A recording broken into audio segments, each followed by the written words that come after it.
Ámase por deleite a la belleza y a la virtud por soberana alteza.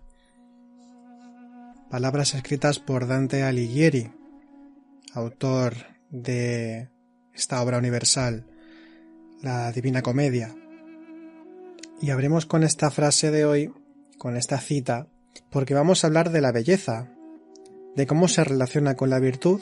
Veremos si, según nos cuenta la tradición, nos hablan las tradiciones espirituales, puede existir algo así como una belleza objetiva, o si simplemente son los gustos de cada cual. Y también hablaremos del papel del arte en relación con la belleza y esa belleza espiritual, que es sobre todo lo que vamos a intentar definir en el programa de hoy. Mi nombre es Álvaro González y os doy la bienvenida a Sendero a la Nada, un programa dedicado a la espiritualidad, a las tradiciones espirituales, las religiones comparadas, la psicología del autoconocimiento, la simbología y, en definitiva, a cualquier tema relacionado con las cuestiones del espíritu. Y antes de empezar, comentaros que si os gusta este podcast, si queréis apoyarnos para poder continuar, para poder mantenerlo, pues tenéis un botoncito en el que pone apoyar. Entonces, si allí clicáis, podéis ayudarnos con €1,50 al mes, y así pues podéis ayudar a mantener el programa, ya que no tenemos ni publicidad, ni patrocinadores, ni nada de esto. Así que estaremos muy agradecidos, y de hecho agradecemos a todos los que nos estáis apoyando con vuestra aportación, porque así pues nos animáis a continuar y a poder compartir este conocimiento que tanto nos llena y tanto nos gusta. Así que ya vamos a comenzar con el programa. Esta semana no estará Ángeles con nosotros porque está bastante ocupada, así que ya a partir del próximo programa sí que vamos a estar otra vez grabando juntos, porque últimamente ya llevábamos unas cuantas semanas grabando en conjunto. Pero bueno, vamos a hablar de un tema que no se habla demasiado en los círculos actuales de la espiritualidad, o no se habla lo suficiente, pero que es una forma también de abordar, o una forma más de abordar la realidad consciente y espiritual, y también de darle un valor a la misma virtud de la belleza, porque se puede considerar una virtud, como vamos a ver. Vamos a hablar de la belleza como tal, pero también del papel del arte sacro, que es el auténtico origen del arte como tal. Vamos a definir el arte desde el aspecto espiritual del término, y así también podremos hacer una comparativa con lo que tenemos ahora y con lo que consideramos bello, con lo que consideramos estético, lo que consideramos arte. Bien, para poder comenzar a hablar del arte como tal, o de la belleza, primero hablaremos de la belleza. Debemos entender primeramente que el ser humano percibe. Nosotros vivimos a través de la percepción, de la transformación de impresiones o de información que vamos recibiendo y generando internamente.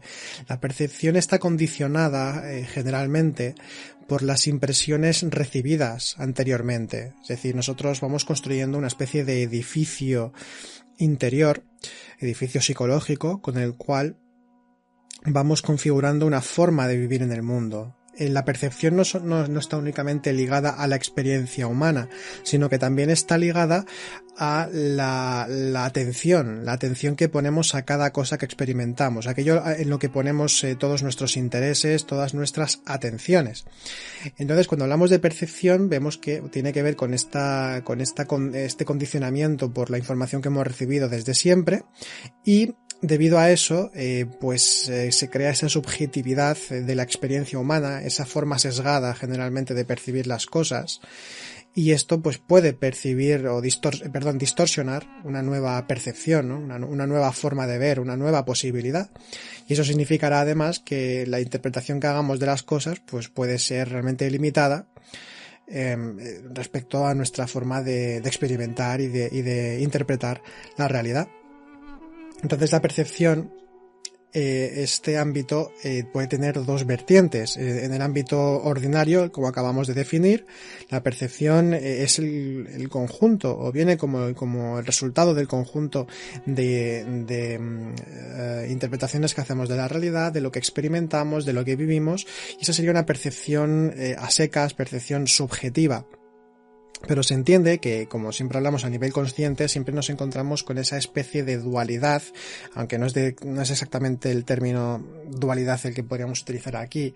Estaríamos hablando más bien de lo que sería una forma de ver muy limitada, con todas las posibilidades abiertas desde la percepción de lo consciente, percepción ordinaria y percepción de lo consciente.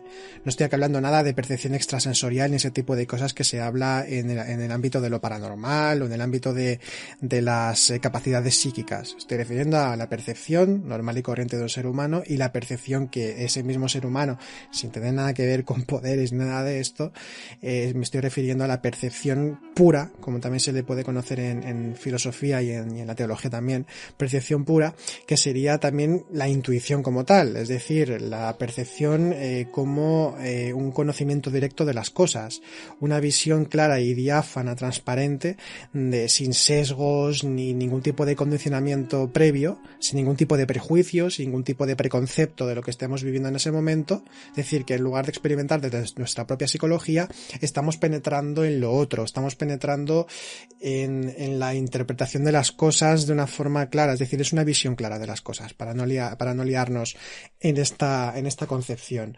Entonces la percepción pura podemos decir que es intuitiva, auténtica intuición.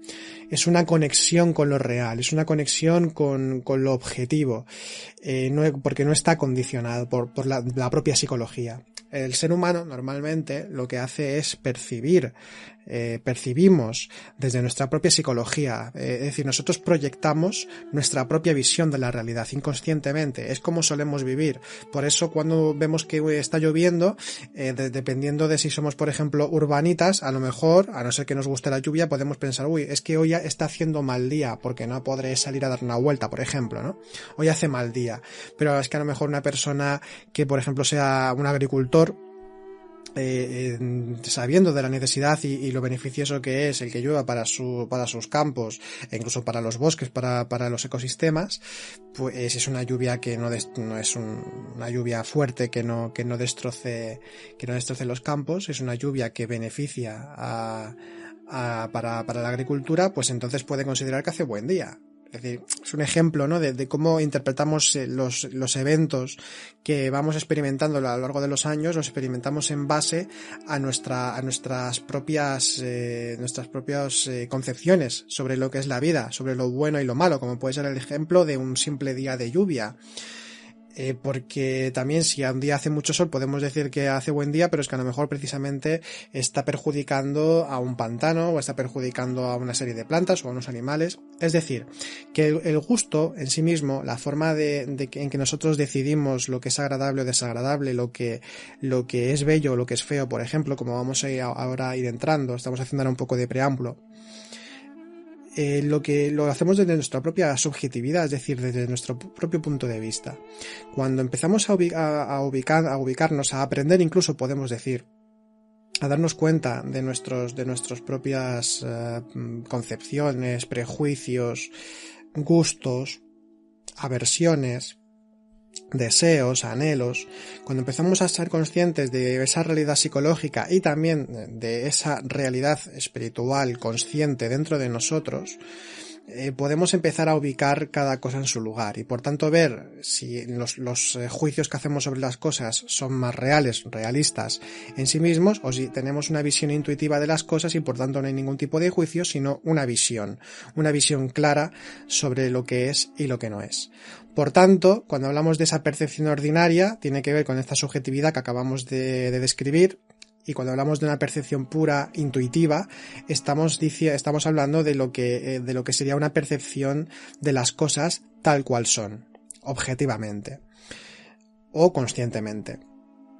Entonces, si partimos de esta base de que nos gusta una cosa u otra, la cuestión es que respecto a los gustos que tenemos, se trata de que empecemos a observarlos, ¿no? De por qué me gusta esta cosa u otra, por qué esto que me perjudica me atrae tanto, por ejemplo, independientemente de que pueda ser una relación tóxica o cierto tipo de películas que ensucian nuestra percepción, o cierto tipo de músicas o aficiones, etcétera, que en el fondo nos perjudican y lo sabemos, pero continuamos con ello. ¿Por qué nos gusta? ¿Qué nos aporta algo, ¿no?, en concreto, lo que sea, lo que acabamos de mencionar, un gusto de cualquier tipo? ¿Qué nos aporta realmente? ¿Qué fruición, qué regusto nos deja, ¿no?, aquello que estamos haciendo en ese momento?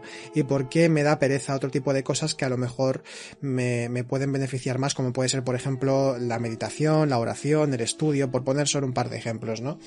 Con esto estamos diciendo que, por tanto, al ser seres dormidos, tenemos una concepción de las virtudes, de los egos, una concepción de las experiencias que tenemos, tanto del clima como con las personas, como en el entorno en general, e incluso con nosotros mismos.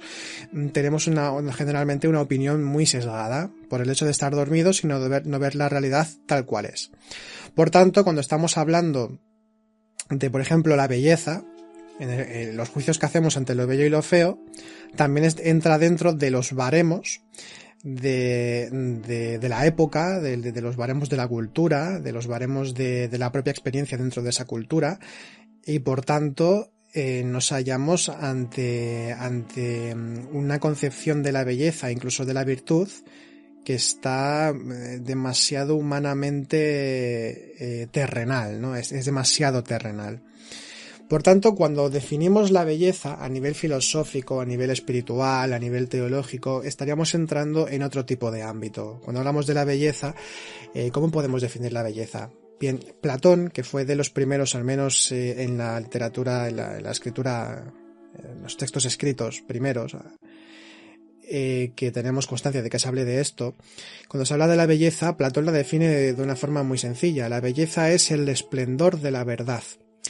Platón ya nos habla de las ideas, ¿no? De ese mundo de las ideas, del que parte todo lo creado, como un lugar de pureza, ¿no? Un lugar donde están las formas puras, donde están las ideas como tal puras, la creación pura de las cosas, y que todo lo demás deriva de ahí, de esa realidad.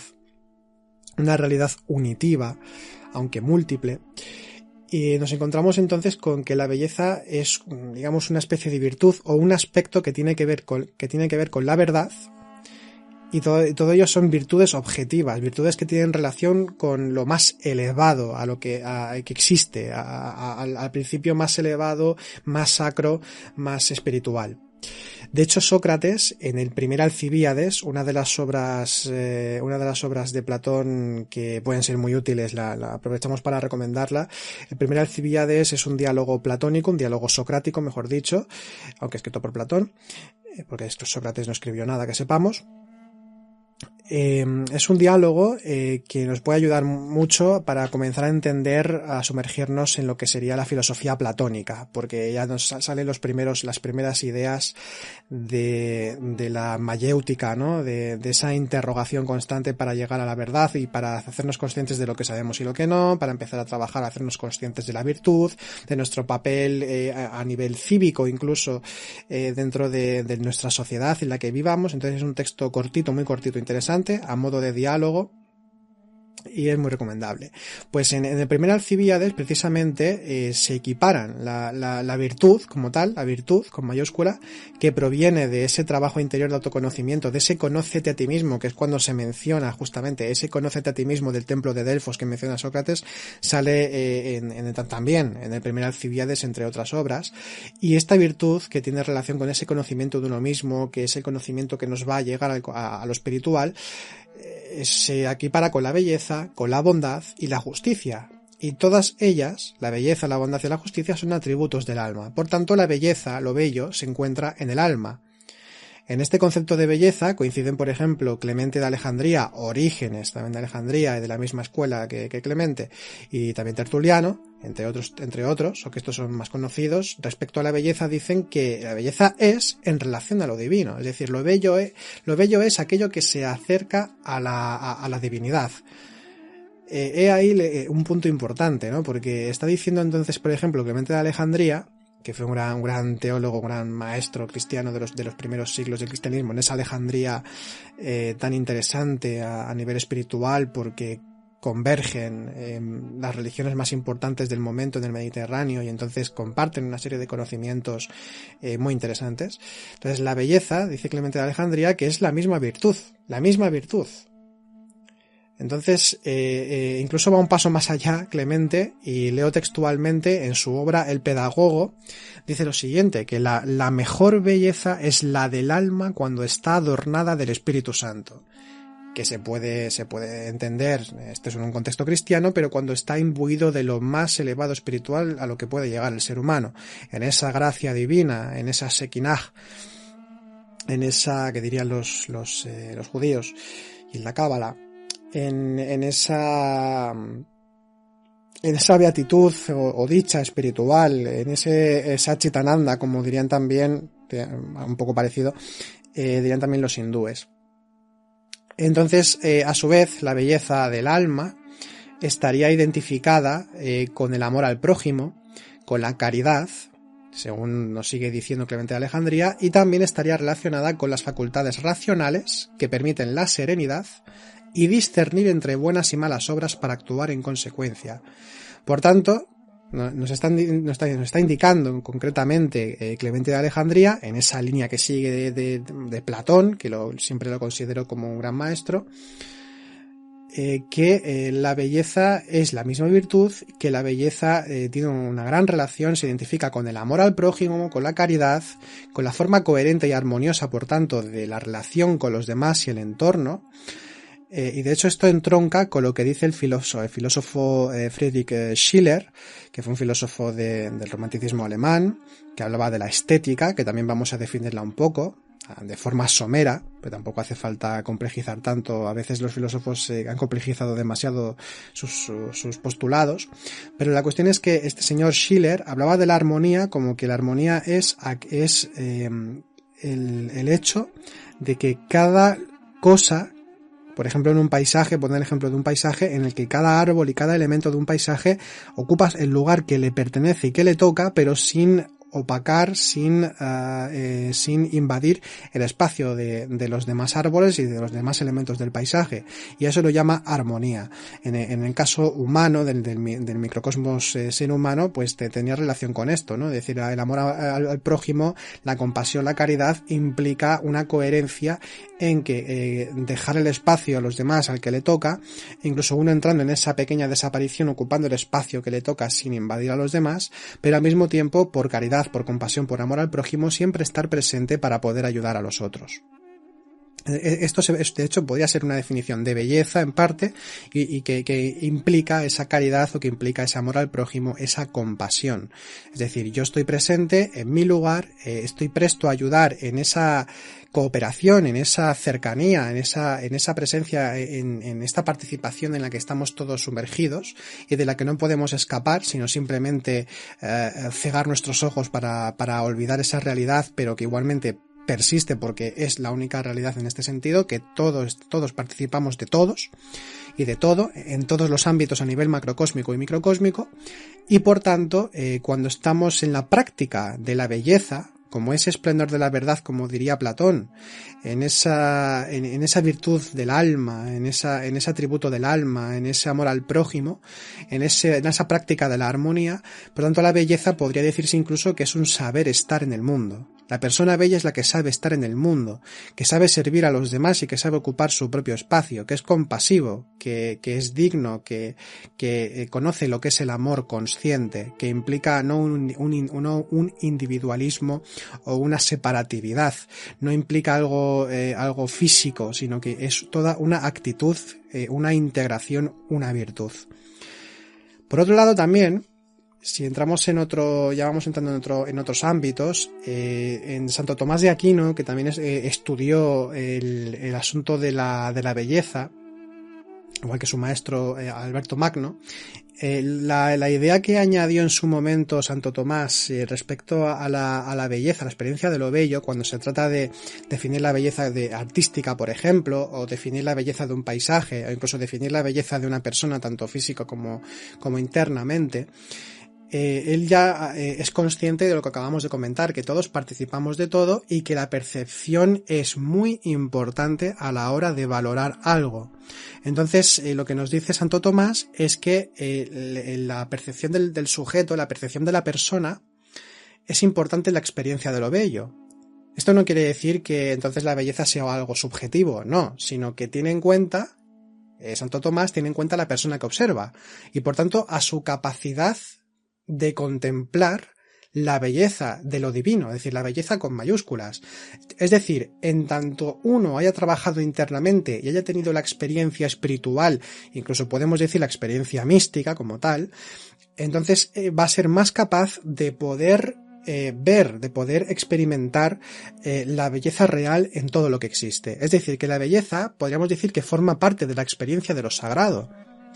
La belleza es una forma de percibir y de allegarse a aquello divino que está en todas las cosas, dentro de lo humano, dentro de lo animal, dentro de los objetos, dentro en el sentido metafórico, no lo digo físicamente, evidentemente, porque no es algo físico, pero es aquello que está más allá, lo trascendente de todo lo que existe. Por esto siempre me recuerda, cuando a veces hablamos de estos temas, me recuerda a esta enseñanza sufi, o enseñanza dentro del Islam, que nos dice que allá donde tú mires está la faz de Dios, allá donde tú mires está lo divino, allá donde tú mires está el Tao eterno, como podrían decir los taoístas, ¿no?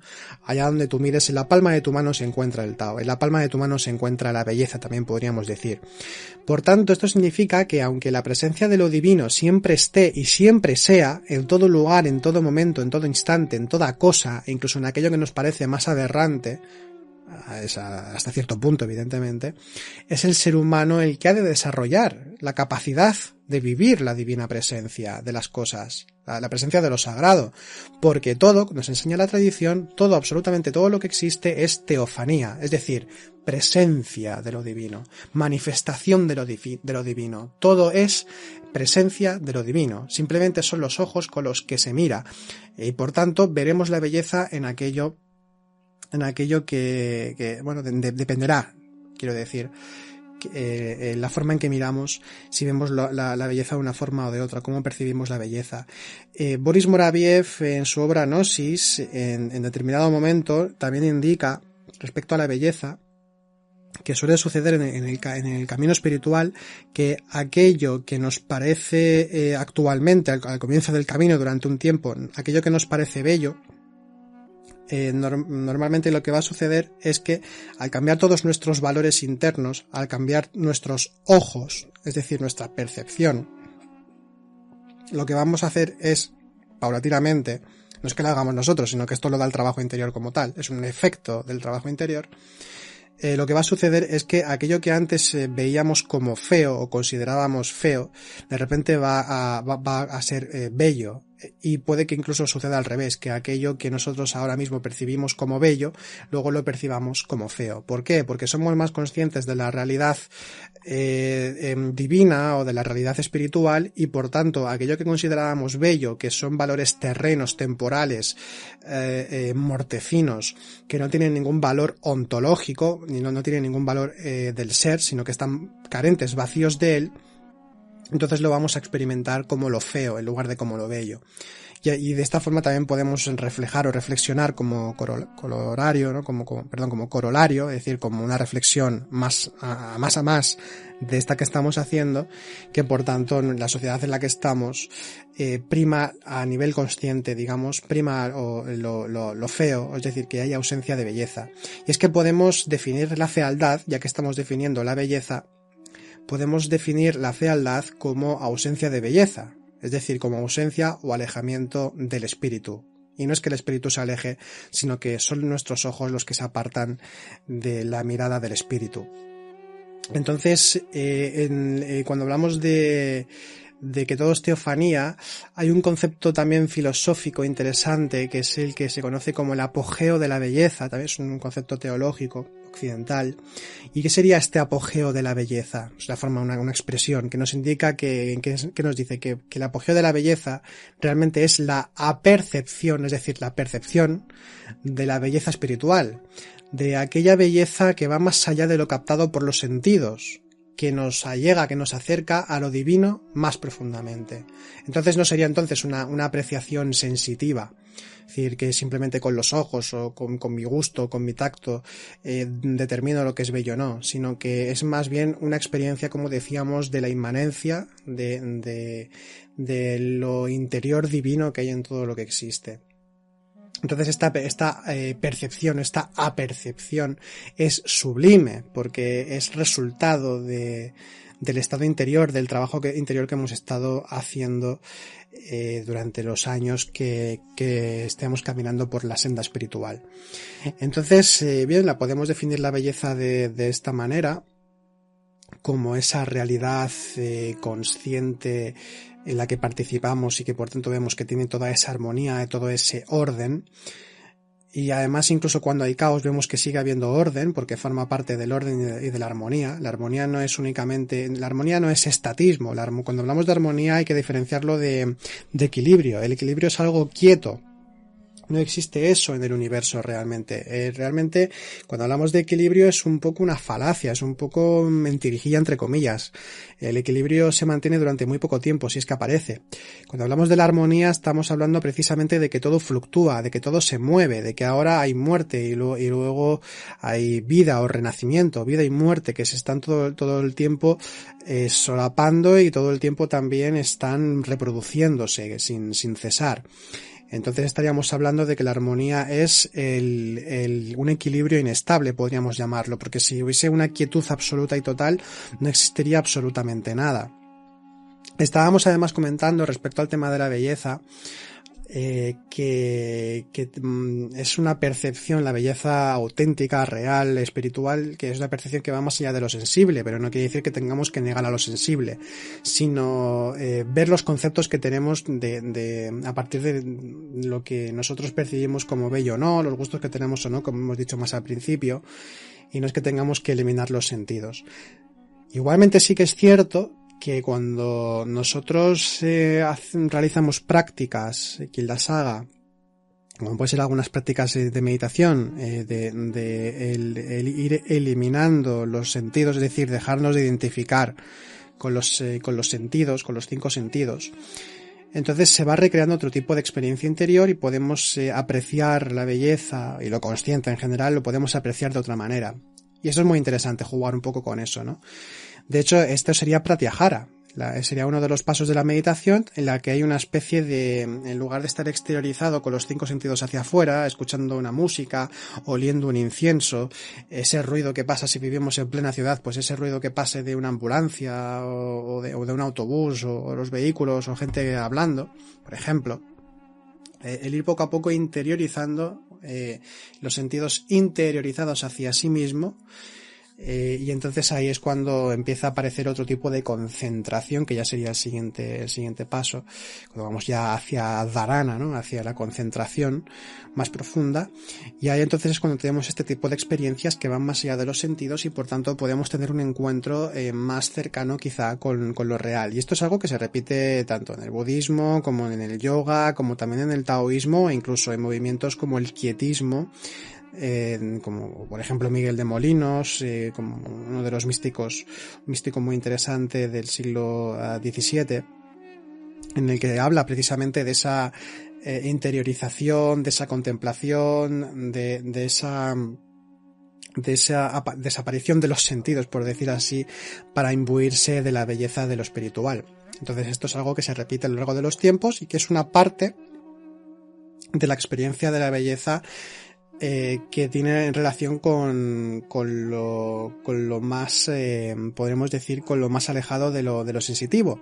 Pero claro, existe otra forma de la belleza, que es la belleza estética, la belleza, es decir, más física, que esto lo encontramos con el arte.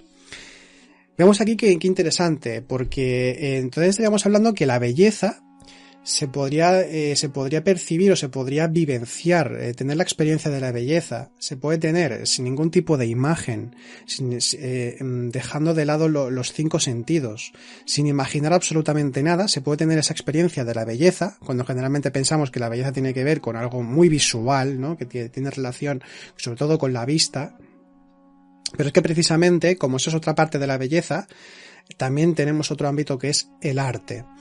Entonces, cuando estamos hablando del arte, ¿cómo podríamos definir el arte? Bien, a priori podría parecer complejo, pero nosotros, esto es una opinión que tenemos en ese sentido, una opinión muy clara, y cualquiera nos puede decir muchas cosas contrarias al respecto, pero cuando nosotros hablamos de arte estamos hablando de todo lo que tenga relación con lo espiritual. Por tanto, todo arte es sacro. Cuando hablamos de otro tipo de arte, como puede ser, por ejemplo, pues decorativo, como puede ser, por ejemplo, como ha sucedido en el siglo XIX y en el XX, ¿no? Que hay una obra pictórica, el arte pictórico, entre otros, o también monumental, o escultural, nos encontramos con la proyección de la psique de la propia persona. Un ejemplo sería Salvador Dalí, ¿no? Como vemos, hay todo un mundo onírico que no es otra cosa que una representación de su propia psicología, y como otros tantísimos que podríamos aburrir en este sentido, y no queremos hablar de arte ni hacer una crítica de arte, sobre todo porque no somos ni artistas ni somos críticos de arte.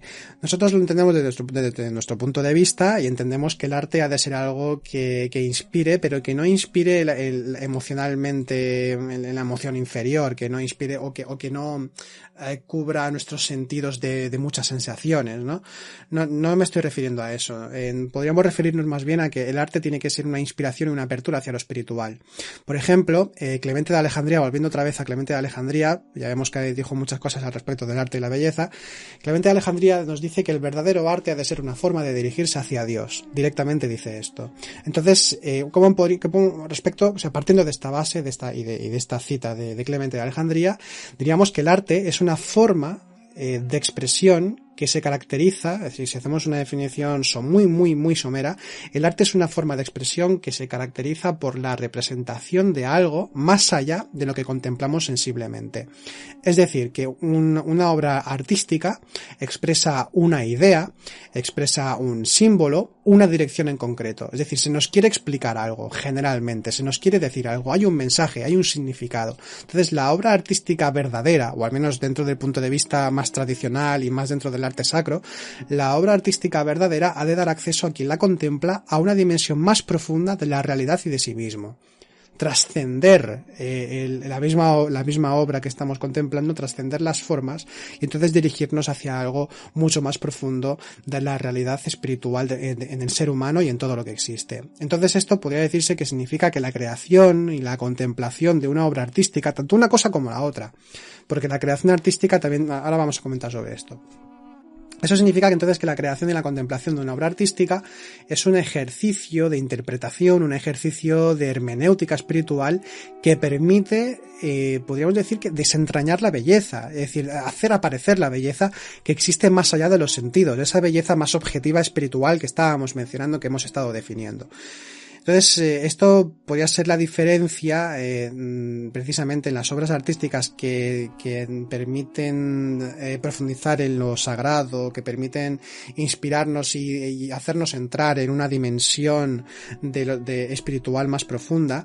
Eso creo que es lo que puede diferenciar a ese auténtico arte de los creadores que realizan obras decorativas o que las usan como conductos de su propia psicología, ¿no? Como estos dos ejemplos que hemos puesto. Y no queremos con esto ofender a nadie, simplemente estamos hablando de lo que consideramos que es arte como tal y cómo se diferencia de otro tipo de expresiones que existen, ¿no? Entonces el arte, para decirlo más claro, el arte es un puente entre lo humano y lo divino. Por eso el arte tiene tanta relación con el símbolo. De hecho, el arte es un conjunto de símbolos, ya que el arte es una ventana hacia el cielo, como puede ser, por ejemplo, un icono. Un icono, hace poco en un podcast estuvimos hablando del icono, y los iconos se definen como ventanas al cielo. Ventanas hacia el cielo, ¿por qué?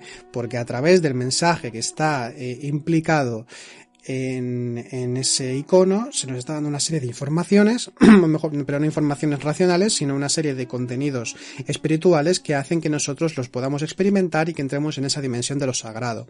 Lo mismo sucede, por poner varios ejemplos de arte sacro, sucede evidentemente con los templos sagrados, con el arte gótico, con el románico, también aún más quizá, en el que nos encontramos que no únicamente es el que contempla o en el que entra en este lugar. Ya haremos algún podcast algún día hablando sobre lo que es el gótico y el románico. Cuando entramos en un templo, aparte de todas las connotaciones de geometría sagrada que existen, de la misma forma del templo como tal, como una aguja, como una especie de antena, entre comillas, ¿no? De conexión con lo espiritual, de casa de lo divino, donde se practica lo sagrado. Las figuras que nos encontramos, el arte que nos encontramos, si ha sido realmente algo inspirado por aquellos que lo estaban cincelando la piedra, ¿no?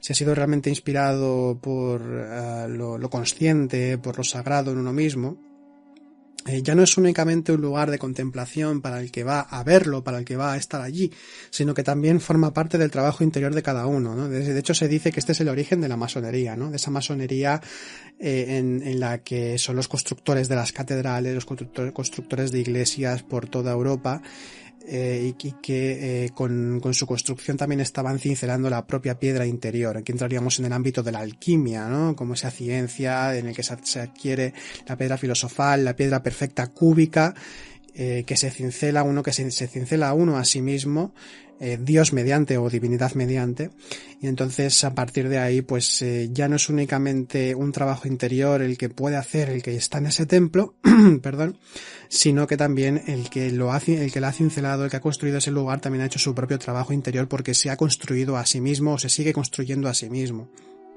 Con el icono sucede exactamente lo mismo. El icono se dice que no se pinta, sino que se escribe, porque es un proceso meditativo interior que se va realizando.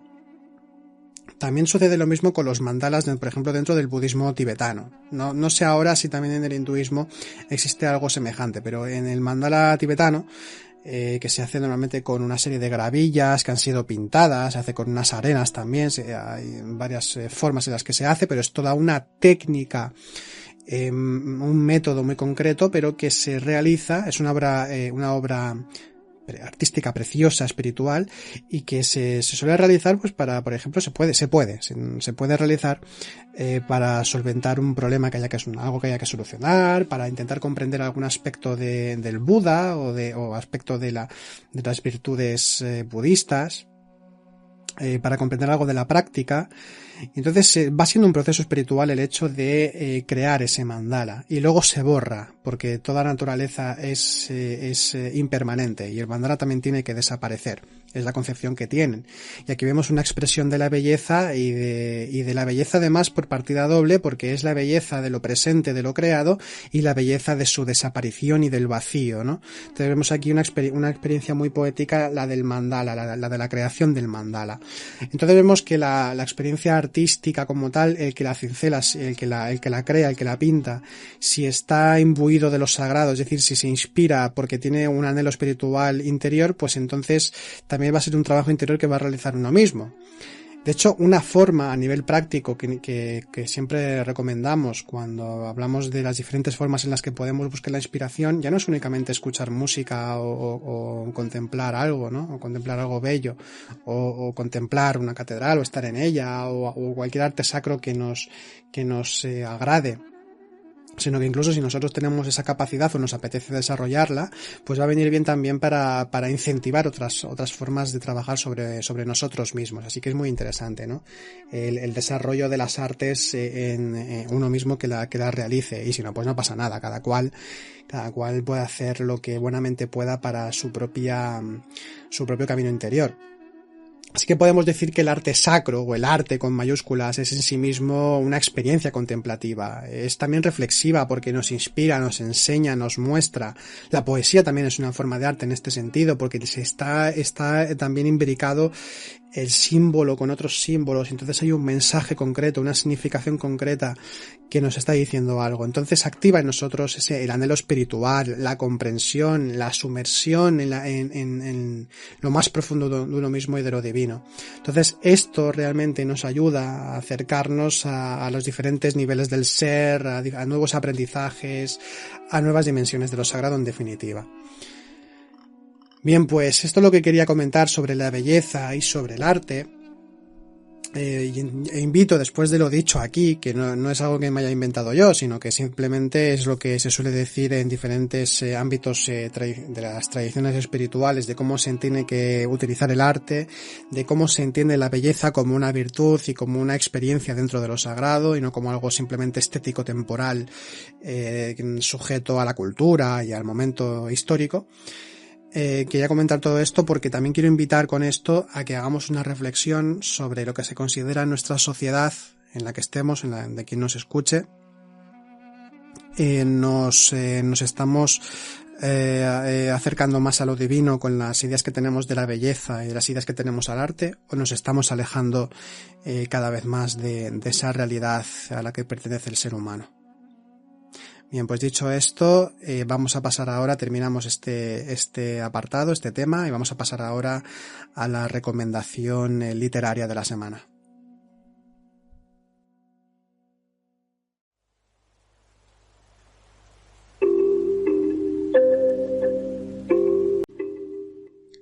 Seguimos con la sección de recomendaciones literarias y la recomendación de esta semana es de un libro que hemos editado nosotros, o sea que hoy vamos a hacer autopublicidad. Desde hace más o menos un año hemos iniciado una pequeña aventura editorial, que se llama Dragon Books. Y en esta pequeña editorial lo que hacemos es editar libros espirituales, evidentemente, que nos aporten, pues bueno, conocimientos que nos ayuden en nuestro camino espiritual.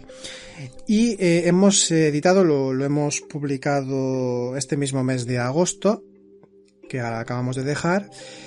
Y es el libro de las meditaciones o pensamientos de Marco Aurelio, que es uno de los más importantes estoicos dentro de la filosofía estoica, sobre todo del estoicismo romano, porque recordemos que este fue el emperador, el César filósofo, fue el último de hecho de los filósofos, Marco Aurelio, que